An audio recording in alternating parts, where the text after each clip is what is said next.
Emma, my name is Susan Kennerknecht and I'd like to welcome you to my apiary.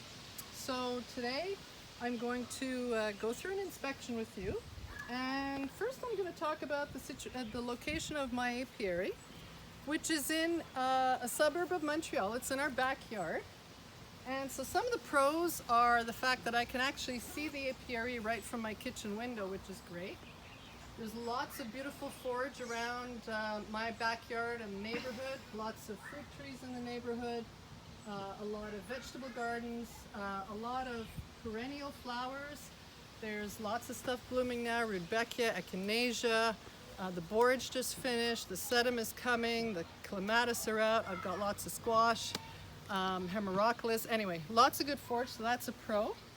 As far as location, it's really out of sight because it's in the back of the backyard. The large cedar hedge keeps it out of sight from the park. In the park there's lots of natural forage, which is great. Another positive thing is I've got my hives all on concrete blocks, which keeps them high and dry even in the spring. And also pests like small hive beetle, should there ever be any, can't just lay their larvae and pupate in the soil underneath the hive, so that's a good thing. Maybe some cons are, well, if you look at the hives, they all pretty much look the same to us and to the bees as well.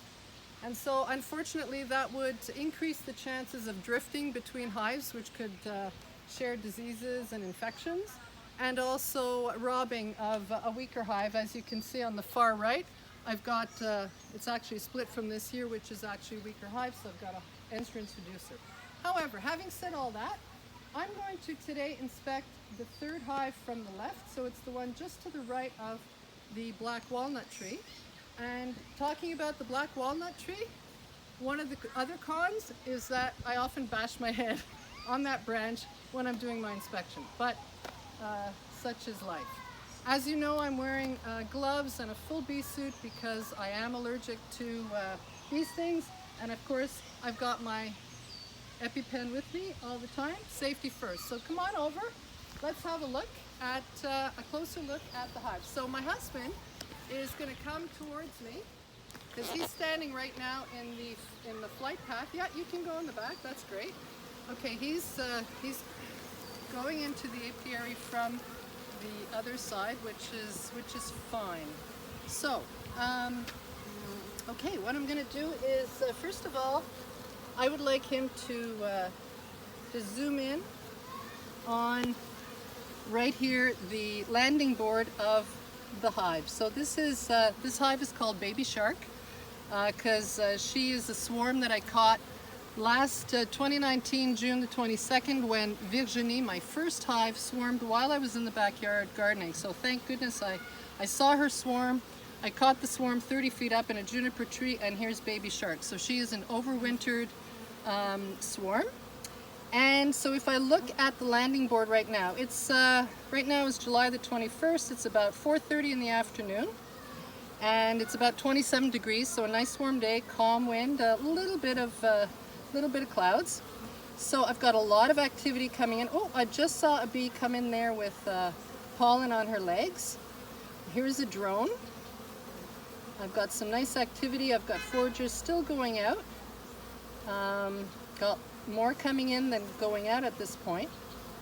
I'm also listening to the sound. They're not overly loud. So it's a good sound. They seem calm, they seem happy. We've got a flow going on.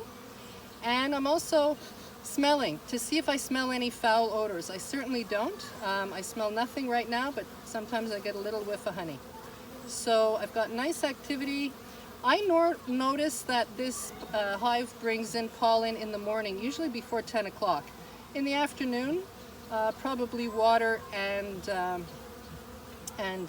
you know, nectar forager bees. Just one other thing, I'm going to ask my husband just to zoom down on the little bucket that's there and perhaps do a little pan of the front of the apiary. I've got a bunch of water oases here, which helps to keep the bees in, when they're looking for water, helps to keep them drinking water in my own backyard instead of in the neighbors' pools. So while my husband comes around to the back of the hive, I'm going to describe what I'm going to be doing today. So I'm just going to let him come on in and come to the back where he's not going to be in my shadow. And so here's baby shark, as I said. Now, as you can see, I've got 2 honey supers, and what I can expect today, being the end of July, is I can expect a good strong population. I'm going to be looking for my queen, eggs, larvae, and cat brood of all ages. I'm going to be looking for if I see any pests or diseases. I just saw a wasp. That, unfortunately, we've got wasps around, and I wouldn't be surprised if a wasp tries to come in and rob, but I'll try and minimize that. So I'm going to check the general health of the brood nest. What I'm going to do first is I'm going to remove these 2 honey supers and put them off here on my bench. And the purpose of that is I'm just going to take them off, and I'm going to just leave them off to the side and get on with my brood inspection. I actually removed 5 frames of fully capped honey just a few days ago and gave them a little extra room because I was afraid that they might get honey bound, as my other hive did, so to prevent swarming. So without further ado, I'm going to grab my smoker, which is well lit, and I'm just going to puff a bit of smoke at the entrance. If you can come over the top and just look down to see how I do that. I want to make sure that I puff the entrance just a little bit, give a little bit of notice. The bees have to feel the smoke. Let any guard bees, which by the way I didn't see any guard bees earlier, but that just gives them an idea that okay, something's going on, somebody's coming in. So I'm just giving another little puff of smoke. As I open the lid, I'll be looking real quick for any incidents of hive beetle, which is a tiny little black beetle, which will scurry very quickly. Unfortunately, that's been found in Quebec. It was brought into Quebec this May for the first time, so hopefully not. But I'm always looking out for that. So here we go. And I've got no hive beetle. I've got a few bees. I'm just going to puff a bit of smoke to let them know Mama's coming in. And I'm going to put my cover over here. Now, I did forget a towel today, but I've got some newspapers, so that'll do, and I'll tell you in a second what that's all about. So because I'm not going to inspect my honey supers at this instant, I'm just going to crack them off, add a little bit of smoke in there, and I'm just going to put them over on my table, crosswise, so that I reduce the risk of crushing any bees. And I'm also, I've got a lovely, if you take a look in there, I've got essentially 10 frames of bees in here. Got a nice honey super. As I mentioned, I did put in a few extra drawn comb in order to give them some room. So I'm just gonna crack over the queen excluder. I certainly do not want to remove the queen excluder at this instant. I will in a moment to get into the brood nest. So just bring these over gently. I always keep an extra hive lid around to do just this. Now normally I put a little towel on top if I'm going to keep the honey super off for any period of time. So I'll just cover them up because they prefer the dark. I find that works well to keep them calm.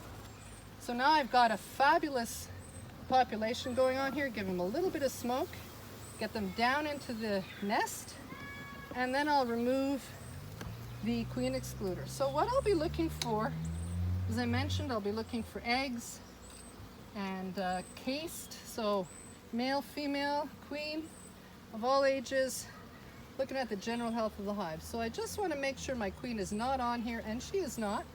So I'll put the queen excluder just leaning on the hive stand in the front so any bees can easily crawl up into the hive. Now, so here we go. I'm just going to give them a little more smoke. We've got some pollen in there. Looks like a nice, healthy, quiet, happy hive. So what I'm going to do is I'm going to gently remove the second frame in order to give myself a little bit more room to work with as I'm taking out the frames, because if you have a bit of room, you're less likely to squish any bees, because we really don't want to do that, and you especially don't want to squish the queen. I'm just going to remove this frame. You want to be really careful to move slowly, calmly, and vertically. You don't want to squish any bees on the sides or on the face of the frames. Now I've got brood here, and I've got, you know, I would say about 70% of the frame is covered with adult bees. So I just, I'm going to lay the corner down here for a sec. I'd just like to point out that most of the bees that are on this frame, because there's brood, would be nurse bees. Here would be a drone right here, if you could zoom in on this guy. He's quite big, and that's how I know he's a drone. Here's another drone over here walking around. But most of these bees, because it is a brood frame, would be nurse bees, meaning they're less than 2 weeks old. They're the ones that take care of the next generation, the brood, their sisters. They have various roles. They take care of the queen, they feed her, they remove her waste, and they're feeding brood. Now, if I look down, this is the top of the hive frame here. If I look down into the frames, I'm going to look to see if I have any eggs. And I do not have any eggs here. I'm looking in the empty cells. I don't have any royal jelly either. I just have cap brood. So it tells me the queen has not been on this frame for a little while. Now, because this frame has brood on it, I don't want to take it out and leave it on the side of the hive, because it's going to cool the brood, and the brood needs 33 to 37 Celsius to develop really healthy. So what I'm going to do in this case, to make room for my inspection, I'm going to remove this last frame, which really should be pollen and or nectar. So that's the nutrition in the colony. And I shouldn't have brood on here, and in fact I do not. See, I've got some, can you zoom in on that lovely pollen of different colors? So that would be bee bread that they've stored in order to feed the larvae. So if I point that out, so here's my bee bread in this area. There we go, and here's my honey in this area. It's normal that we would see honey like in an arc, and bee bread as well around. If there was brood, it would be down here normally. And on this side, I'm just blowing to get the bees off so you can see I've got a fabulous frame of bee bread. So that's great. So this is the frame that I'm going to just put gently on the ground. Here's a worker bee with pollen on her legs. So that's a forager that just came back, and she's looking where she's going to hand that off and store that as bee bread. Did you get that? You did. Thank you so much. Okay, so I'm just going to put that frame down here gently, and I put it near the front of the hive so that if any bees fall off, they don't have far to walk to crawl back into the hive. So again, as I said, this was a brood frame, so I'm going to put her back into the hive, and I'll just make sure my queen didn't end up on it, and she did not. So just put this frame in the end, and just moving any girls out of the way so I don't crush them with the little end bars. Okay, so they're coming out, they're curious, they're seeing what's going on. I'll just give them a little puff of smoke, turn their heads back down into the nest, and we've got some flying around. Puff myself so I'm not a threat to them. Okay, so let me continue. I'll look at my second frame. And what I'm always looking for is I'm always looking for the queen. I'm always looking for eggs. If I don't find a queen, if I find eggs which are always less than 3 days old or less, then I know I have a laying queen.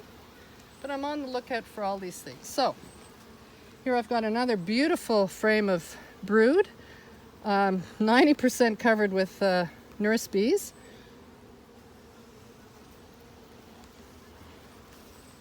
So I've got cap brood. Oh, and I'd love to show you right in here.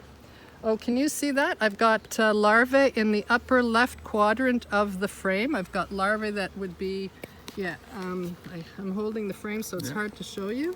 Can you zoom in? No, that's pollen. Just go to the right. Just go over here where my thumb is. Okay. And we've got some lovely larvae that's... Oh, in here, yeah. Yeah, okay. There you go. Thanks for that. And so that larvae would be between, 4 and 9 days old or so. So that's great. I've got some younger larvae down in the bottom here. And so, and I got a bit of pollen. So nice mixed brood. Again, the bees are nice and calm. And we've got some great sunshine, lots of bees. I'm not seeing my queen yet. So I've got a forager that brought some pollen in right there. There she is. So that bee, being a forager, would be where my thumb is. That's it right there. She would be over 2 weeks old, because when they are about 2 weeks old, that's when they convert to foraging. So again, nice brood pattern. I'm seeing a few spots in the brood. Now, I'm just going to keep my eye on that to make sure I don't have what we call spotty brood, which can happen for different reasons. It could be because you have a lot of varroa mites, but I'll get to that later. But it could also mean that maybe I have a bit of inbreeding. So spotty brood happens when the queen lays an egg, but the female, that's supposed to be a female, ends up getting 2 identical copies of the CSD, or the complementary sex determination gene. And if the girl gets 2 identical sets, then she becomes a diploid male, which she's going to be, that diploid male would be cannibalized by his sisters, and that's why they would remove him from. So it's possible that's why I have a few spots there, but I'm not concerned. It's not too much. I don't see my queen yet. I do see, oh, this is a really interesting frame. Look at that. I've got some cool, I'm just going to put it down. Maybe we can crouch down if possible. So I've got, this is drone cells right here. They're larger and they come out more. And so the larvae that's in here, can you see right into the cells? Yep. Yeah, good. So the larvae that's in there, those are drones. We've got some pollen up here, nice nutrition. Here I've got some cap drone cells. If you could zoom in and look at that, you see how they're actually bumped up from, I'll go from the top. You can see how they're bumped up from the edge of the frame. Can you see that? No, it's okay. All right, have you got that? No, hang on. You see how they're bumped out? And then the cap brood, oh, there's a wasp. The cap brood, that's flat, that would be the females. So again, I've got some nice drone larvae here. And so that's a really cool frame. Lots of pollen. And I'm not seeing any eggs though yet. So I'm thinking my queen has not been on this frame for a little while either. I'm just blowing to get the bees to move out of my way. Now, can I see some? No, I've got dry cells. I'm not seeing any royal jelly. Royal jelly comes from pollen and bee bread.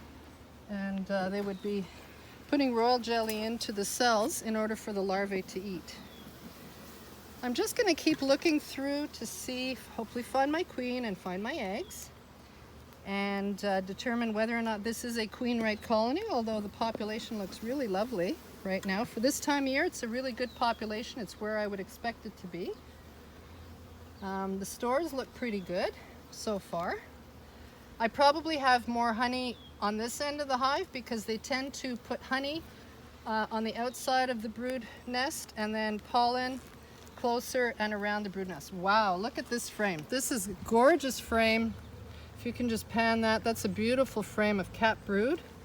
So I'm seeing, again, nurse bees. I'm seeing a drone here. The nurse bees are feeding and tending to the brood. There's heater bees that actually heat up the brood and keep them warm. You can't see that unless you have a thermal camera. I've got some nice pollen down here. And again, I'm not seeing eggs in those holes. Those are probably recently hatched bees as well. And my other side of my frame, again, lots of strong population. Don't see my queen yet. Not surprising, as I mentioned, because I'm not seeing any eggs yet. So I'm just going to gently put those in. I keep the frames pretty much together in order to, you know, to respect the bee space, so that when I end up closing up the hive again, I have less of a risk of crushing the bees. Oops. Use my hive tool here. And there we go, get that. Okay, that's a honeybee, that's okay. Alrighty, they're nice and quiet, they're happy. Now, you see on the bottom, I've got bees hanging off the bottom a little bit. Those would be the foragers that have just come in from their foraging trip, and they're usually staying close to the bottom and the entrance of the hive in order to, you know, hand off their stores and then get right back out and do their job. So, and those foragers would be over 2 weeks old.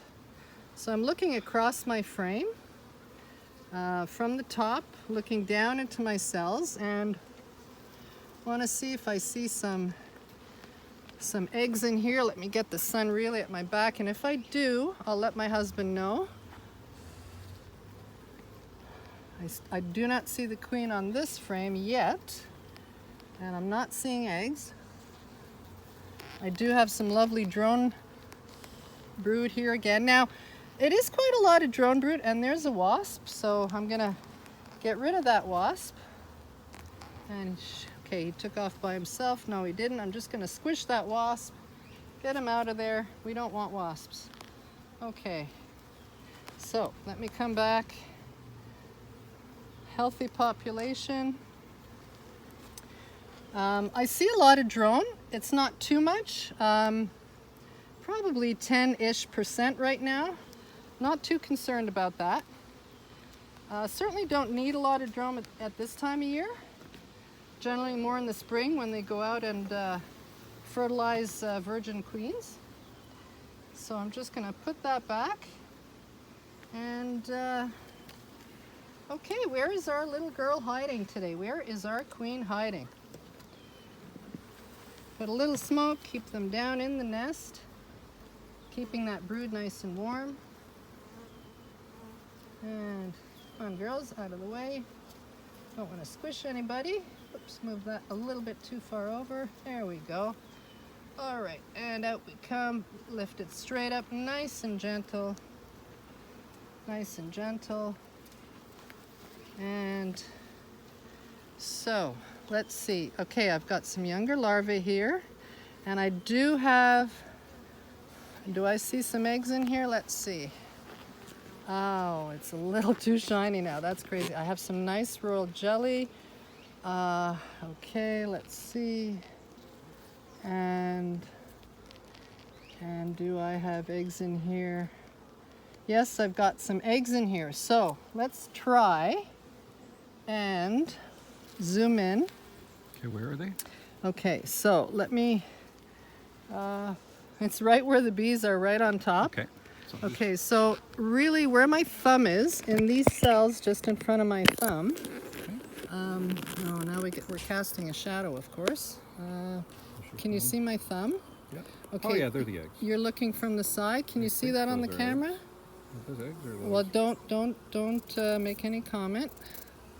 So, can we see that? I'm not sure if we can catch that. Let me try and find some more. Let me just see if I can see the eggs just for the purpose of videography. Don't make any comment though. Okay. Okay, let me just carry on and try and find some other eggs. Don't know if that showed up. Gonna look in the other. I have some younger larvae here, and I've got royal jelly, so I should be seeing some eggs around here. Anyway, I'm gonna go and look on my next frame just in case we didn't catch that one on the video. Oh, I'm gonna put her back because there's a wasp in here again. Okay, so let me just give a little puff of smoke. These girls don't mind coming out. It's a lovely hot day, as I mentioned. So they're still staying nice and quiet. And I've not seen my queen yet.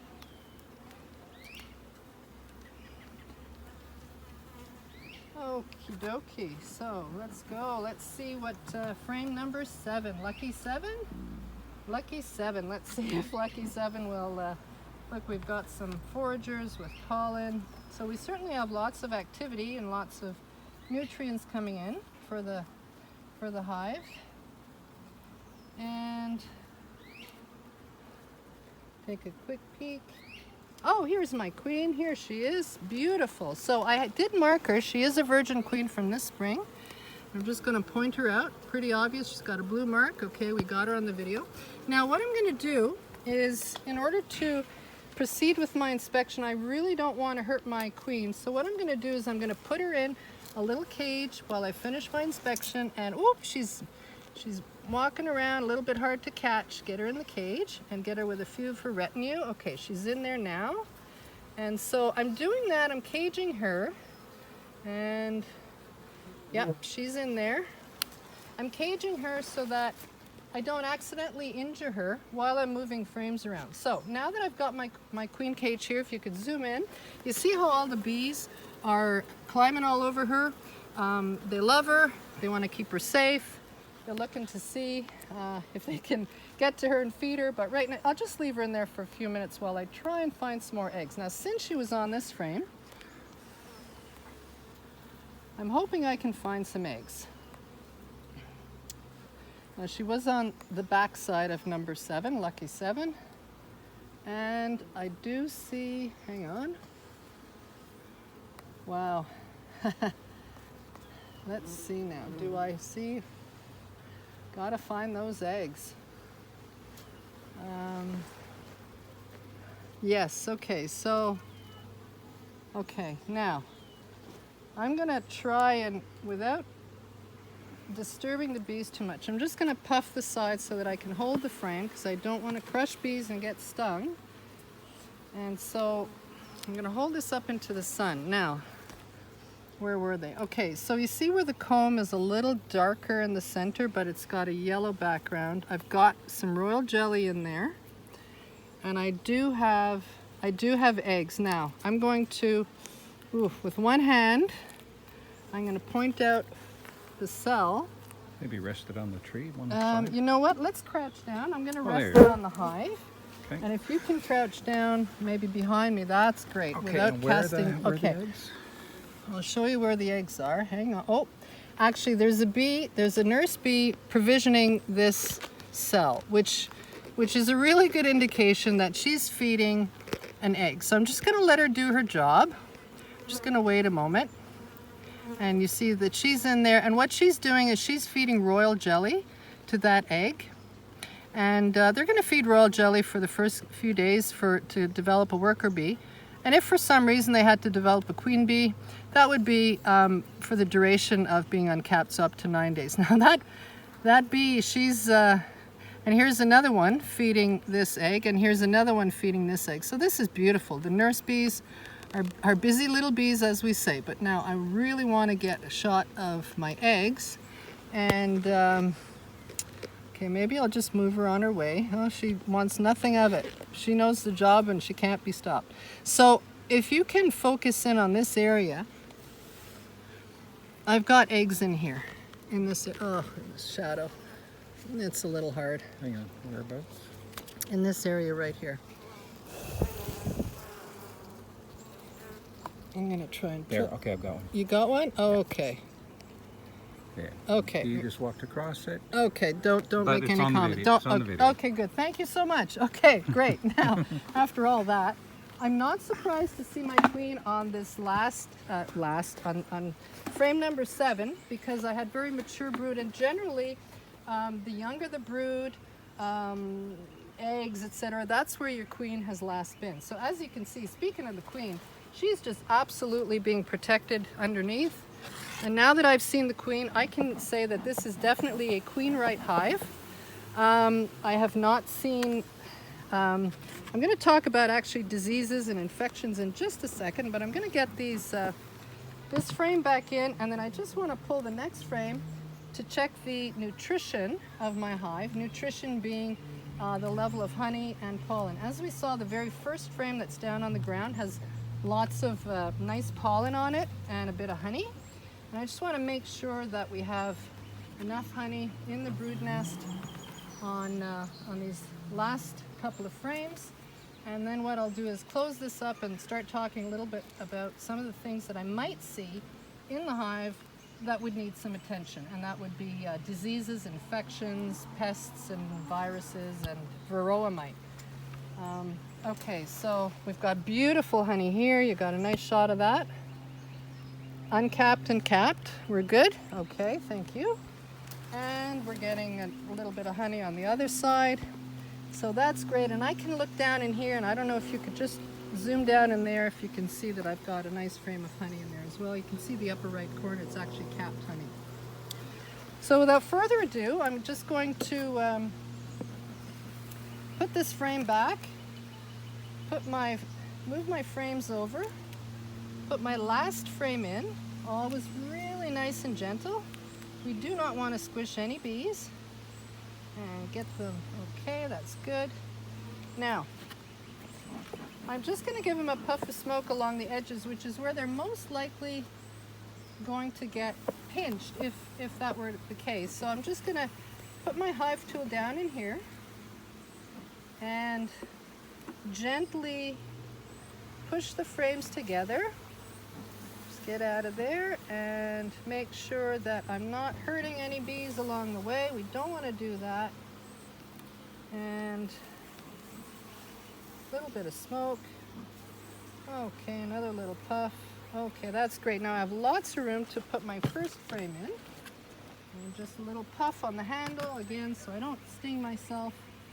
So let me pick it up in the orientation that I took it out. And here's my first frame.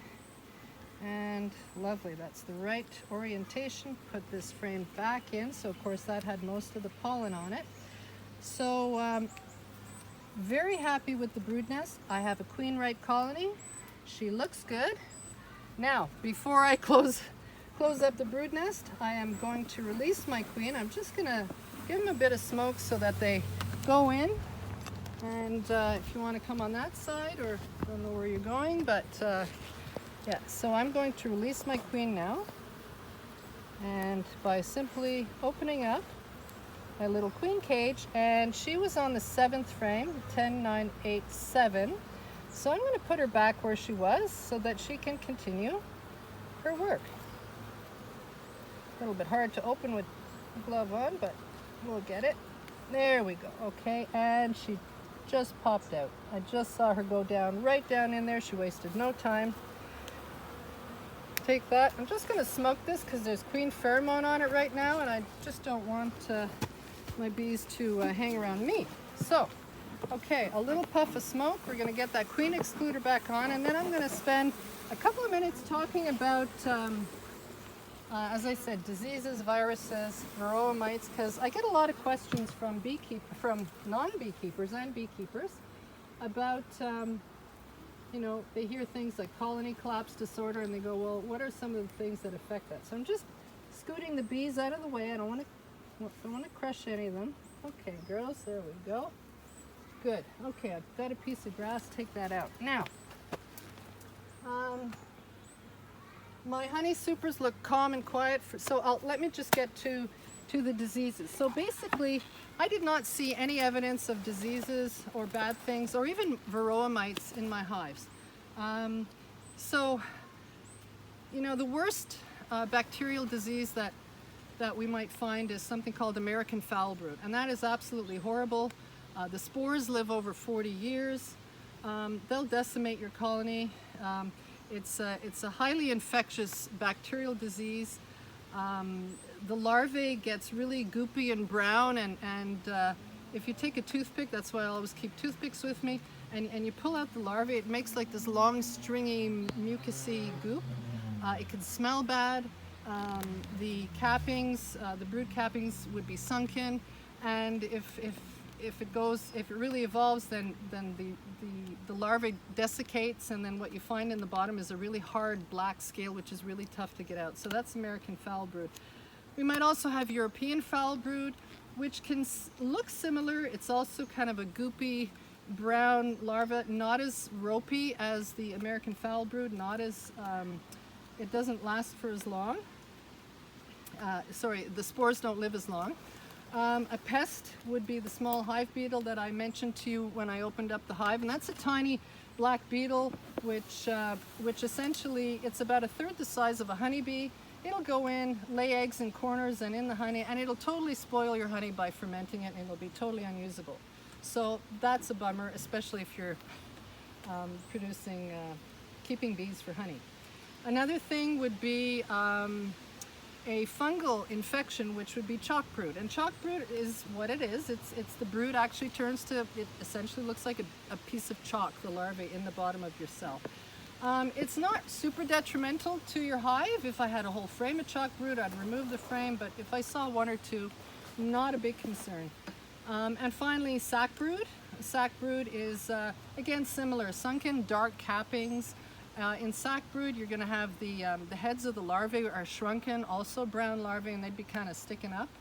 And if I come back to European foul brood, you'd actually see the larvae kind of look translucent, and you actually see their trachea because you can actually see through them, and they look kind of full of water. So those are all bad things. I did not see any evidence of that while looking at my brood nest. Now, varroa mites. Varroa mites are the worst problem that a beekeeper is likely to have to deal with. I'm just helping this little girl. She's stuck in the cage in the queen excluder. So varroa mites are a blood and lipid fat body sucking parasite that evolved over millennia with the Asian honeybee, the Apis cerana. And unfortunately, some 40-50 years ago, moved over to the western honeybee, or the Apis mellifera, which we have here. And what the varroa does, you have two types. You have phoretic varroa mite, which is a tiny, tiny reddish-brown mite that will actually walk around and attach itself to the back of the bee, or even on the belly of the bee, usually under the wings near the thorax. And the mite will actually bite the cuticle of the bee, making wounds into which all kinds of nasty viruses and infections and diseases that I just talked about can go in. So it's a pathway to that. You also have reproductive mites, which a mite will crawl into a brood cell just before it's capped. She'll lay her eggs, and those eggs will feed on the larvae. And a mature mite will emerge when the bee emerges from her cell. And so you gotta, if anything, when you're keeping bees, you gotta make sure that you are watching your mite levels. And so what I do is every spring, first thing I'll do when it's warm enough, I'll test for mites. I'll do a sugar roll because I don't like killing bees. This spring, I had these 3 hives, and 2 of my hives had 1 mite per 100 bees. 1 hive had 2.3 mites per 100. Now, you'll tolerate in a strong hive 2 mites per 100 bees through the spring and summer before you treat them. In the fall, it tends to have more mites. You'll tolerate 3 mites per 100 before the winter. However, this hive here, Fabiola, had 2.3 mites per 100. So what I did was, first of all, I did a split. I split that hive, created the split here. I treated all my hives with Formic Pro. First of all, what the split does, it makes a cut in the reproduction cycle of the brood, and hence the reproductive cycle of the mite. So that's one way of integrated pest management to lower the mite levels. I treated with Formic Pro, which is formic acid. It's an organic acid that actually exists in the beehive, but at a much higher concentration. Not high enough to harm the bees, but enough to kill the mites. And that's basically patties you put on across the top of your brood nest, underneath the exterior cover. And after 2 weeks, I retest, and all my hives had a 0.3 mites per 100 bees. So my treatment worked. I was thrilled with that. I also keep screened bottom boards. I do not close the bottoms of the hives. That allows, when the hives do their hygienic and grooming behavior, actually not hygienic, grooming behavior, they groom mites off each other and themselves, and they drop to the ground, and that's another way to control your mites. So these girls have been open for long enough, and what I'm going to do now is I'm going to come back to my my nice honey supers, and I'm gonna pop them back on. Just give them they're buzzing because they're not crazy about the smoke, but what I want to do is, if you notice here, I'm smoking the bottom of the boxes because they tend to come out if they've been out for a little while, and I want them to crawl back in the hive, which ends up that I, you know, crush less bees. So I'm just going to put my honey super up, back on my hive, and what I'll do when I put the second one on, I'll just show you how the stores are doing. I just want to kind of wiggle them on, get them out of the way, and there we go. Okay, and that's good. And I'm going to grab my smoker and just get the next one on.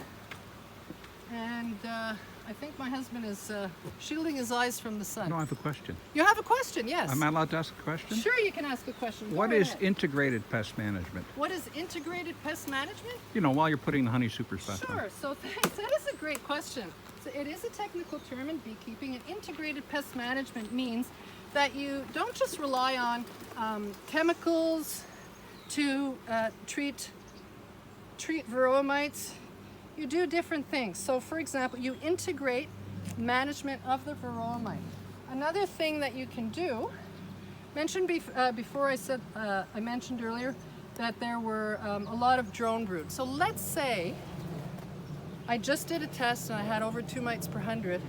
At this time of year, because I don't need all those drone, because you know there's not a lot of queens out getting fertilized, I would remove those drone brood because it takes a drone 24 days to mature. So varroa mites tend to go into the drone brood before they're capped because they have longer time to develop. So integrating your pest management means using cultural methods, which is removing drone and using, if you believe in it, chemical treatments. So I'm going to close up the hive and then I'm going to talk about what I learned today and what my objectives are for next time. So I've got no bees up here.